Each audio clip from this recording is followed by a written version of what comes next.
Story 1. The Shadow in the Window. I moved into a small apartment in the Lower East Side of New York City, hoping to enjoy some peace after relocating from another city. The building was old, with crumbling red bricks and narrow, damp-smelling hallways. I lived on the 7th floor, and from my window, I could see the glittering skyscrapers in the distance. The first night in the apartment felt normal until I started hearing a soft tapping on my window. At first, I ignored it, thinking it was just the wind or a bird landing on the sill. But when I turned to look, my blood ran cold. A faint shadow of a woman with long, disheveled hair, a pale face, and hollow eyes stared at me from behind the glass. My heart pounded. I was on the 7th floor. There was no way someone could be outside my window. I forced myself to step closer, but the moment I blinked, the shadow vanished. With trembling hands, I shut the curtains and tried to convince myself it was just my imagination. But the following nights were worse. Every night at exactly 3 a.m., the tapping returned, louder, more demanding. I even started hearing whispers coming from behind the glass. I tried recording the sound on my phone, but every time I played it back, all I heard was strange static. One night, I decided to stay awake. Sitting on my bed, flashlight in hand, I watched the curtained window. The tapping came again, followed by a scratching sound on the glass. With a shaking hand, I slowly pulled the curtain aside. What I saw nearly made me faint. The woman was there, her face pressed against the glass. Her mouth moved as if whispering, but I couldn't hear a thing. Then, suddenly, she slammed her head against the window. A crack spread across the glass, and I stumbled backward in terror. I ran out of my apartment, not caring that I was only wearing a t-shirt and shorts. I spent the rest of the night in the building's lobby. The next morning, I started researching the history of the building. It turned out that a woman had jumped from the 7th floor years ago. My window was the last place she stood before she fell.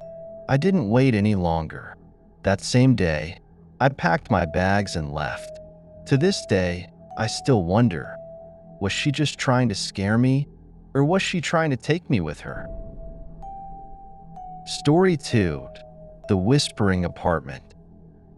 I moved into a studio apartment in Manhattan for a surprisingly low price, too low for the location. I should have been suspicious, but I was just excited to have a place in the city. The building was old, with brick walls covered in peeling white paint. My neighbor was an elderly man who rarely left his unit, while the apartment on the other side seemed unoccupied. The first night felt normal until I started hearing something strange. In the middle of the night, just as I was drifting off, I heard whispers. They weren't coming from outside the window or the hallway. They were coming from inside my apartment. I snapped awake, straining my ears. It sounded like multiple people speaking softly, but I couldn't make out the words. I grabbed my phone and turned on the flashlight, sweeping the small room. Nothing. I tried to ignore it, convincing myself it was just pipes or air seeping through the old walls. But the following nights, the whispers became clearer. I started hearing my name. Ethan. The voice whispered right into my ear. I jolted up, my body trembling. I turned on every light and searched the entire apartment. No one was there. The window was locked, the door still shut tight. I couldn't sleep after that.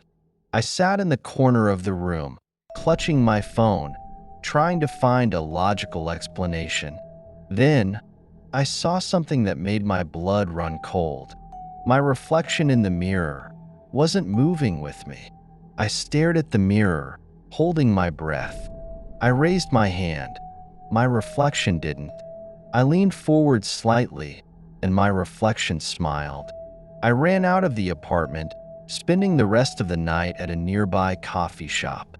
The next morning, I asked the building owner about my unit. He stared at me for a long moment before speaking softly. "Someone died in that apartment. They say he never left.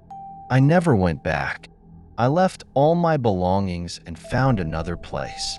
Sometimes, when I walk past that building, I feel something watching me from my old apartment window." Story 3. The endless hallway. I had just moved into an apartment in Brooklyn. The building was old, with long hallways that felt eerily quiet. I lived on the 5th floor, the only resident on that floor besides an elderly woman who barely ever left her unit. On my first night, I noticed something strange. When I stepped out to take out the trash, the hallway seemed longer than before. I knew the stairs and elevator were only a few steps away, yet I kept walking and never reached them. I stopped, trying to make sense of it. Then I turned around. My apartment door was gone. My heart pounded. The hallway ahead of me stretched even farther, the ceiling lights flickering and the air growing colder. I started walking faster, searching for an exit. Every door I passed looked identical, with no unit numbers. Then, I heard footsteps. Not mine, but something following me from behind. I turned. Nothing was there, but the sound grew closer. I ran, panic taking over. This hallway didn't make sense. I knew I should have reached the stairs by now, but all I saw were the same endless doors. My breath came in ragged gasps, my hands shaking. I felt like a rat trapped in an infinite maze. And then I saw it. At the far end of the dimly lit hallway, a figure stood, tall, thin, with a face that was completely black, as if it had no face at all. It didn't move, just stood there, but I could feel its eyes on me. I turned and ran as fast as I could, not caring where I went. Suddenly, the hallway shifted. I found myself running past my own door, which had somehow reappeared. Without thinking, I dashed inside and locked it. I never went out at night again. Sometimes, when I peek through the peephole, I still see that figure standing at the end of the hallway, staring toward my apartment. Story 4. The neighbor upstairs. I lived in an old apartment in Queens, on the 5th floor. Above my unit was the 6th floor, but since I moved in, I had never seen a single tenant. The building owner told me the units on the 6th floor had been vacant for years. Yet, every night around 2 a.m., I started hearing noises above me, heavy footsteps pacing back and forth.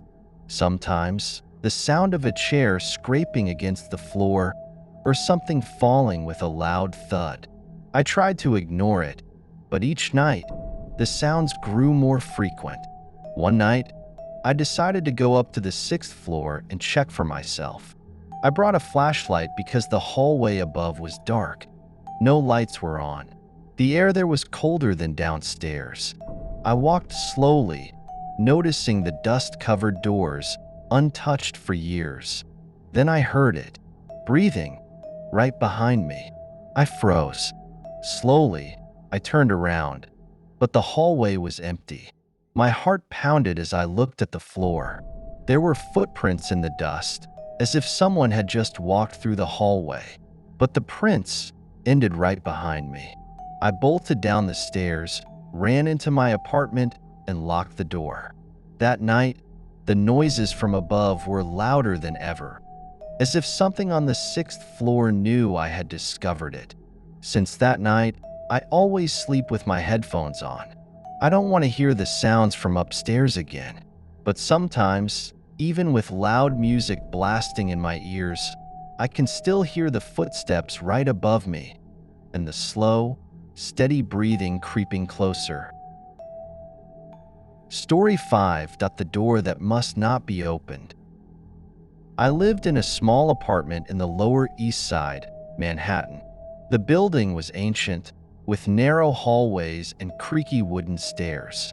My apartment had one strange feature, a small door in the living room wall, about waist high, with no handle or lock.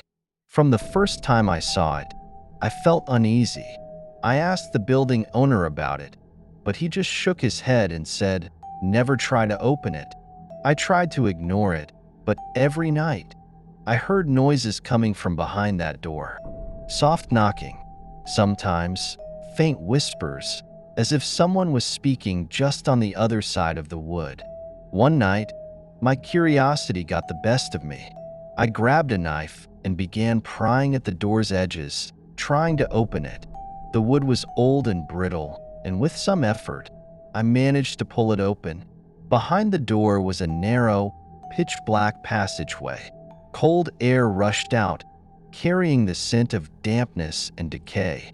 I shone my flashlight inside, and what I saw made me nearly drop my phone. The passage had no end. It should have led to my neighbor's apartment, but instead, it stretched on forever into darkness. Then I heard it. Footsteps, not from behind me, but from within the passage. I stepped back, my breathing ragged. Something was moving in the darkness, coming closer fast. I could hear heavy, labored breathing, like someone running toward me. I screamed and slammed the small door shut, pushing a bookshelf against it as a barricade. Since that night, I've never touched that door again. But sometimes, when I sit alone in my living room, I can still hear something behind the wall, something trying to get out.